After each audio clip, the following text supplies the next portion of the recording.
مفتی صاحب آپ نے وزیر اعظم کی تعریف کی فلسطین پر بات کرنے پر، جبکہ انہوں نے 1967 کے مطابق تقسیم پر بات کی اور 2 ریاستی حل پیش کیا، جس میں ریاست فلسطین کے ساتھ ناجائز ریاست اسرائیل کو تسلیم کرنا پڑ رہا ہے۔ جو وزیر اعظم نے بات کی ہے نا، وہ فلسطینیوں کا مطالبہ ہے، سمجھ رہے ہو؟ تو مدعی سس گواہ چس بننے کی کوشش نہ کرو۔ اگر یہ اس طرح سے حل ہو جاتا ہے، ان پہ ظلم رک جائے گا اور ان کو بھی ایک آزاد ریاست مل جائے گی، تو یہ تو پہلے فیصلہ ہو چکا تھا۔ تو یہ some thing is better than nothing. ابھی جو حالات چل رہے ہیں، اچھا جو لوگ مشورے دے رہے ہوتے ہیں نا، ان کے بچوں پہ بھوک اور افلاس آئے، پھر ہم پوچھیں گے کہ اب آپ مشورہ دو، آپ کا کیا خیال ہے؟ وہ کہیں گے جس طرح سے جوڑ توڑ کر کے بھائی یہ ظلم ختم ہو، ہم راضی ہیں۔ تو دوسروں پہ جو گزر رہی ہے نا، ان کے حقائق کو، گراؤنڈ ریئلٹی کو سامنے رکھ کر فیصلہ کرو۔ اور اسرائیل کبھی بھی اس حل پہ نہیں آئے گا، کیونکہ اس میں اسرائیل کو نقصان ہے۔ تو اسرائیل یہ اس حل جو ہے نا، جو 1967 سے پہلے کا جو اسرائیل تھا، وہاں تک چلا جائے، اسرائیل اس کو نہیں مان رہا ہے۔ تو آپ وہ باتیں کر رہے ہو جو یعنی جو عملی طور پر ممکن ہی نہیں ہے۔ تو اس لیے وہ بات کرو جو فلسطینیوں کے حق میں ہو۔ دیکھو میں آپ کو ایک بات بتاؤں، ابھی اس پاکستان میں سیاسی اکھاڑ پچھاڑ چل رہی ہے۔ جیسے جب عمران خان کوئی اچھا کام کرتا تھا، مخالفین نے کیڑے ہی نکالنے تھے کہ نہیں نکالنے تھے؟ ہر اچھے کام کو گھما پھرا کے غلط قرار دینا تھا۔ تو ہم نے ہمت کی، ہم نے عمران خان کے اچھے کام کی تعریف کی۔ تو اب یہ کام موجودہ حکومت کے ساتھ ہو رہا ہے، موجودہ حکومت سے ہمارے بھی درجنوں اختلافات ہیں، لیکن اگر کوئی اچھا کام کرے تو ہمارے پی ٹی آئی کے جو دوست ہیں وہ بیٹھے ہوئے ہیں توپے لے کے۔ میں کہتا ہوں یہی تقریر عمران خان کرتا تو واہ واہ ہو جاتی، بلے بلے دیکھو کیا زبردست جاندار تقریر کر کے آیا ہے۔ تو مجھے یہ ایسا لگ رہا ہے کہ یہ ذاتی بغض اور ذاتی انا کا کچھ مسئلہ زیادہ بنا ہوا ہے۔ تو پھر بھائی ہم لوگ نیوٹرل ہی رہیں تو اچھا ہے۔ میں تو یہ بات کر رہا تھا بھائی، ہم نے ہماری پالیسی ہے کہ کوئی بھی اچھا کام کرے گا ہم اس کی اپریشیٹ کریں گے۔ تو جب عمران خان نے کیا تھا ہم نے سلوٹ کیا، شہباز شریف نے کیا تو ہم اس کو بھی سلوٹ کر رہے ہیں۔ تو اس نے اچھی بات کی۔ اب اس پہ کچھ لوگ اعتراضات کر رہے ہیں، یہ تو اسرائیل کو اسرائیل کو تسلیم نہیں کر رہے۔ فلسطین کی باقاعدہ ایک پاورفل ریاست جس میں بیت المقدس کس کے ہاتھ میں ہوگا؟ فلسطین کے۔ تبھی اسرائیل اس سجیشن پہ قطعاً راضی نہیں ہے۔ وہ جو حل پیش کر رہا ہے اس حل میں تو یہ ہے کہ بالکل فلسطینیوں کو نہتا کر دیا جائے۔ تو اس کے مقابلے میں یہ جو بات کی ہے یہ بہت جاندار بات ہے، اس پہ قوم کو اپریشیٹ کرنا چاہیے۔ تو اپنے ذاتی اختلافات کو ایک طرف کر کے، سمجھتے ہو گے نہیں سمجھتے؟ بعض لوگ تو یہاں تک بات کر رہے ہیں کہ یہ اسرائیل کو تسلیم کرنے جا رہے ہیں، اسرائیل کو تسلیم کرنے جا رہے ہیں۔ ایسا نہیں ہے، پاکستان اسرائیل کو تسلیم کرنے نہیں جا رہا، نہ فوج اسرائیل کو تسلیم کرنے کا کوئی اشارہ دیتی ہے، اور دور دور تک کوئی ارادہ نہیں ہے فوج کا اسرائیل کو تسلیم کرنا۔ بھائی اسرائیل پاکستان کا اتنا بڑا دشمن ہے ہی اسی لیے، بھارت سے اس نے پاکستان پہ اٹیک کروایا اس لیے کہ اس کو پتا ہے کہ کباب میں جو اس وقت سب سے بڑی ہڈی ہے وہ کون سی ہے؟ وہ پاکستان ہے۔ اور پاکستان کے سیاستدان نہیں ہے، فوج ہے۔ اگر سیاستدان ہوتے، فوج نہ ہوتی تو کچھ نہیں کرنا تھا اس نے، کیونکہ پاور سیاستدانوں کے ہاتھ میں نہیں ہوتی، پاور تو فوج کے ہاتھ میں ہوتی ہے۔ عراق میں فوجی حکومت تھی، اس نے گرائی نا، اب سیاسی حکومت تو بنا دی اس نے، اب عراق کی ساری پالیسیاں اسرائیل کے حق میں بنا رہے ہیں، بناتا رہے۔ صدام حسین کباب میں ہڈی بنا ہوا تھا ان کے، صحیح ہے نا؟ تو اس لیے اسرائیل کے لیے جو اس وقت کباب میں ہڈی ہے وہ پاکستان آرمی ہے، کیونکہ آرمی کا اسرائیلیوں کی بھی ایجنسیاں ہوتی ہیں۔ اگر آرمی کا تھوڑا سا بھی رجحان ہوتا نا ایجنسیوں، اسرائیلی ایجنسیوں کو پتا ہوتا کہ یہ تسلیم کرنے جا رہے ہیں، پھر انڈیا سے یہ کچھ اٹیک وٹیک نہیں کرواتے وہ۔ اس لیے میرے بھائی عمران خان سے آپ محبت کریں، عمران خان کو فیور کریں، 100 دفعہ کریں، لیکن یہ نہیں کہ اوٹ پٹانگ آپ جو بھی حکومت کوئی اچھا مثبت کام کرے تو آپ نے بس اس کے اگینسٹ ہی جانا ہے۔ ڈالر کو اسٹیبل کر لیا ہے فوج نے، ڈالر کو اسٹیبل کر لیا، جس سپیڈ سے ڈالر تباہ ہو رہا تھا نا، گر رہا تھا، وہ روکا ہے۔ اسمگلنگ پہ پابندی لگا کے باقاعدہ فوجیوں کی لڑائی ہوئی ہے بارڈر پہ، جو اسمگلنگ ہو کے جا رہا تھا، فوجی شہید ہوئے اس میں بہت زیادہ۔ تو یہ فوجی جوانوں نے قربانی دی ہے جو ڈالر کو یہاں لا کے روکا ہے، ورنہ ڈالر بے لگام ہو گیا تھا بالکل، کوڑیوں کے یعنی ہماری کرنسی کوڑیوں کے داموں ہونے والی تھی جو حالات چل رہے تھے۔ تو اس لیے بھائی کسی کا کلمہ پڑھنے کی ضرورت نہیں ہے، جو اچھی بات کرے اس کو فیور کرو، جو بری بات کرے اس کو کیا کہو؟ اس کو غلط کہو، بس ختم، یہ پالیسی رکھو۔ باقی سیاست دانوں میں تو ہر آدمی کا کوئی ہیرو ہوتا ہے، جو ہیرو ہے اس کو ہیرو رہنا، تو اس کو کس نے منع کیا ہے؟ گورنمنٹ کی طرف سے کوئی پابندی تھوڑی ہے۔ میرے کتنے لوگ ہیں جو میرے بیان سنتے تھے, مجھے بار بار کہ آپ نے وزیر اعظم شہباز شریف کی اس مسئلے میں تعریف کر دی ہے تو آپ کا بیان سننا چھوڑ دیا ہم نے, آپ بھی 2 ٹکے کے آدمی نکلے. جب میں عمران خان کی تعریف کرتا تھا تو بہت سے لوگوں نے میرا بیان سننا چھوڑ دیا تھا کہ آپ تو خود یہودی ایجنٹ نکلے. اور اب میں نے میاں شہباز شریف نے جو اچھا کام کیا اس کی تعریف کر دی تو آپ بھی یہودی ایجنٹ نکلے. جو ادھر والے ہیں وہ بھی ہمیں یہودی اور بکاؤ, اور یہ والے بھی بکاؤ, تو 4 آپ جیسے چند لوگ رہ گئے ہیں. ہو سکتا ہے اگلے بیان میں آدھے گھر چلے جائیں. تو نہ اتنی جلدی کسی سے محبت کرو, نہ اتنی ذرا ذرا سی باتوں پہ کسی سے بدگمانی کرو. اور علماء کے بارے میں تو ایک بات یاد رکھو, علماء سے آپ دین سیکھنے کے لیے آتے ہو, جائز ناجائز سیکھنے کے لیے آتے ہو. تو میڈیکل سائنس کی وہ کوئی بات کریں, آپ بول دو مفتی صاحب غلط کہہ رہے ہیں. میں اگر بولتا ہوں میڈیکل سائنس یہ کہتی ہے کہ یہ کھانے سے طاقت آتی ہے, آپ بولو مفتی صاحب ہیں, مفتی صاحب نے اس دن جو مسئلہ بتایا تھا نا, اوپر والا پورشن بھائی بنائے تو یہ شرعن کیا ہے, یہ ٹھیک ہے. باقی مفتی صاحب نے جو بتایا کہ گوشت کھانے سے مسل بنتے ہیں, جم جانے سے یہ ہوتا ہے, یہ ڈاکٹروں کی فیلڈ ہے, مفتی صاحب سے اس میں غلطی ہوئی ہے, بول دو, کوئی ایسا مسئلہ نہیں ہے. یہ نہیں بولو کہ مفتی صاحب کذاب, دجال, پھینکو, بکاؤ, مفتی صاحب نے جم والوں سے پیسے لیے ہوئے ہیں تاکہ جم کے فضائل سنائیں. مفتی صاحب اس دن کہہ رہے تھے کہ دیسی مرغی کھایا کرو, اصل میں ان کا دیسی مرغی کا بزنس ہے. یہ پھر زیادتی ہو جائے گی.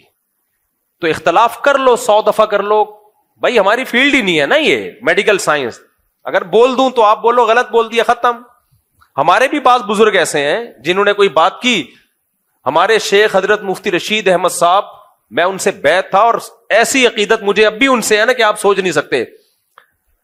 لیکن وہ میڈیکل سائنس میں ڈاکٹروں کو کہتے تھے یہ الو بنانے کی مشینیں ہیں.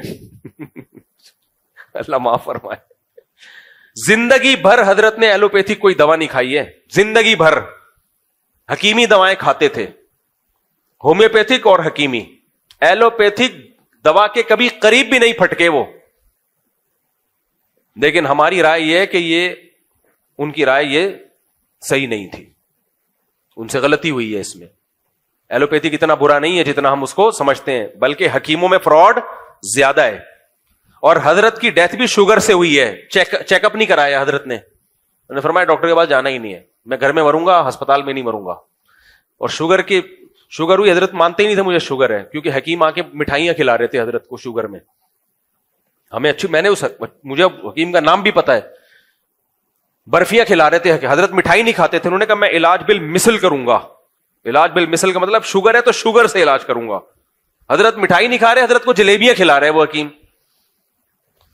تو بھائی بزرگ اپنی جگہ تھے, لیکن ہمارا خیال تھا کہ حضرت کو نہیں تھا, وہ تھے, حضرت کو میڈیکل سائنس پڑھی تھی, حضرت نے ڈاکٹری کتابیں بھی پڑھی تھی, ہومیوپیتھی بھی پڑھی تھی. لیکن کتابیں پڑھنا اور چیز ہوتی ہے, باقاعدہ ڈاکٹر بننا الگ بات. لیکن میں بدگمان نہیں ہوا شیخ و مرشد سے, اب یہ تو جھوٹ بول رہے ہیں معاذ اللہ. نہیں بھائی, وہ انسان ہے یار. جب ہمارے سامنے صحیح مسلم کی ایک حدیث آ گئی کہ پیغمبر صلی اللہ علیہ وسلم نے صحابہ سے کہا کہ نر کھجوروں کو مادہ کھجوروں کے نر کھجوروں کا بھور نہ ملاؤ.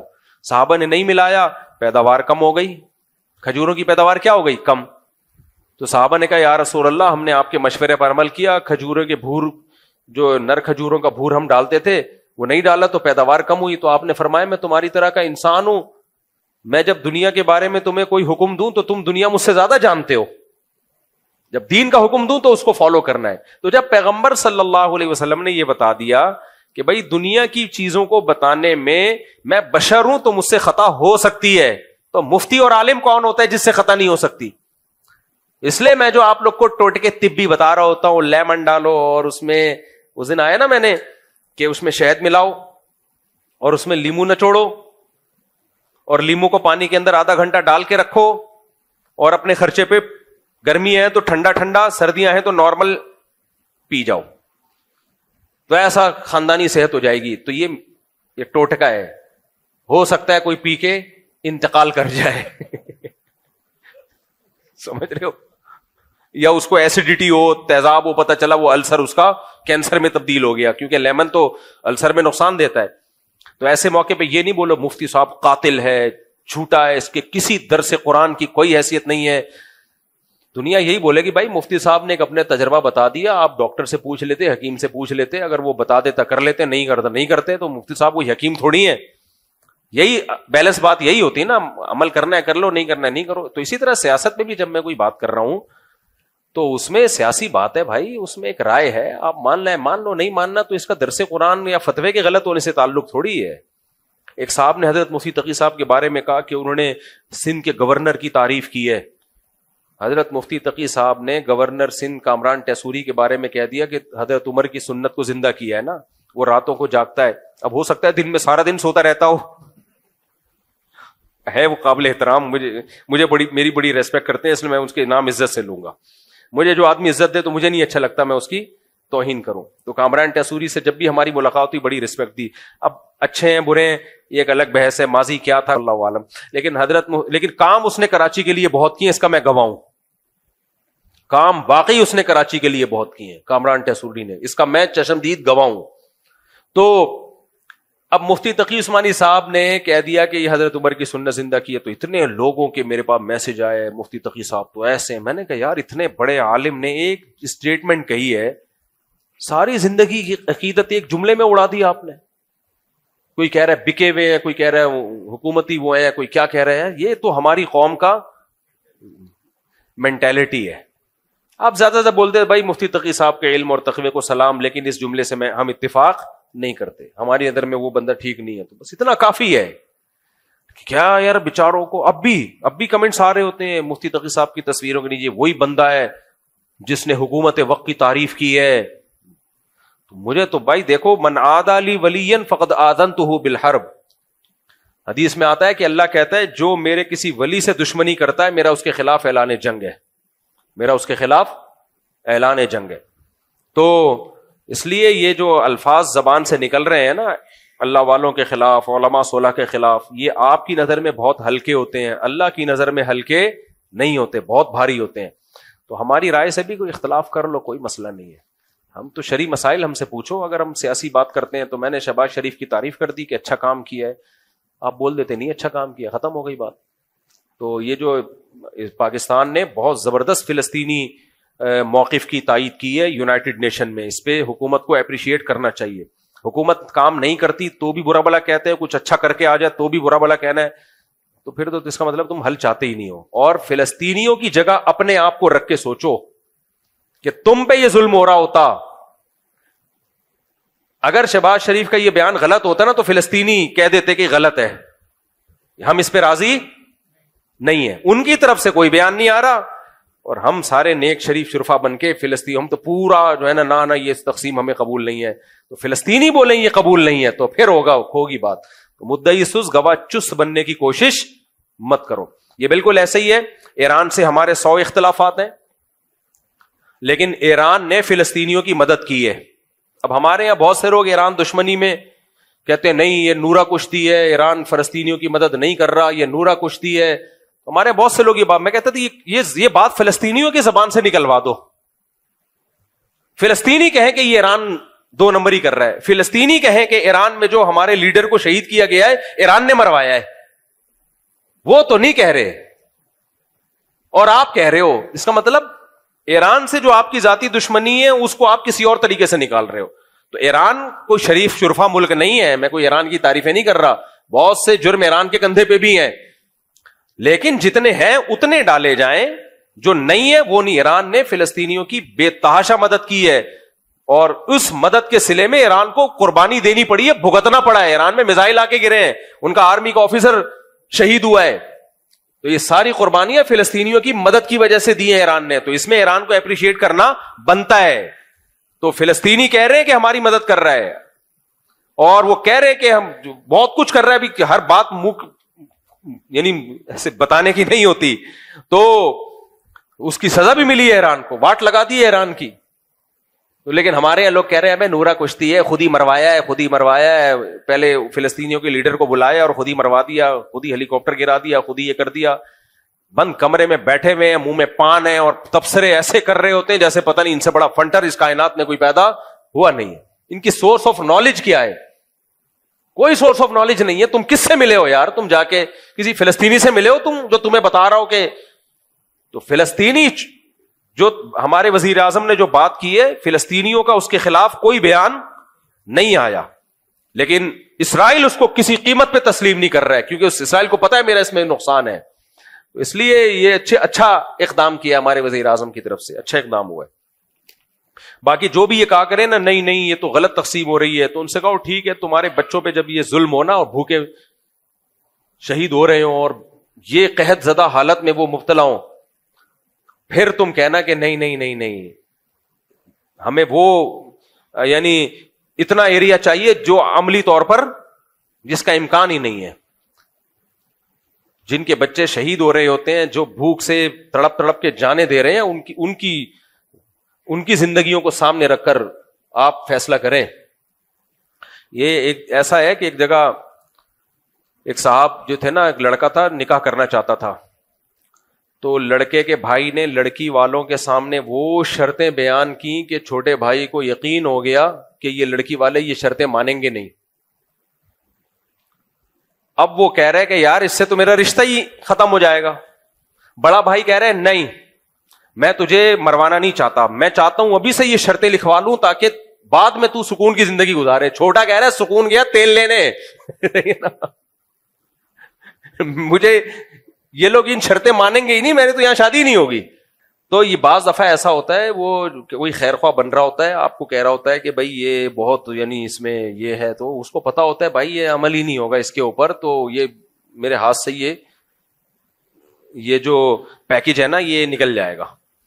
تو اگر یہ حل ہو جاتا ہے تو فلسطینی سکون میں آ جائیں گے. بیت المقدس کس کے ہاتھ میں چلا جائے گا؟ مسلمانوں کے پاس ہوگا. اصل تو بیت المقدس ہے، وہ لینا ہے ہر قیمت پہ. اس لیے میرا خیال ہے کہ شہباز شریف نے اچھی تقریر کی ہے، تو وہ آپ اختلاف کرو 100 دفعہ، لیکن کام خاندانی ہو گیا ہے.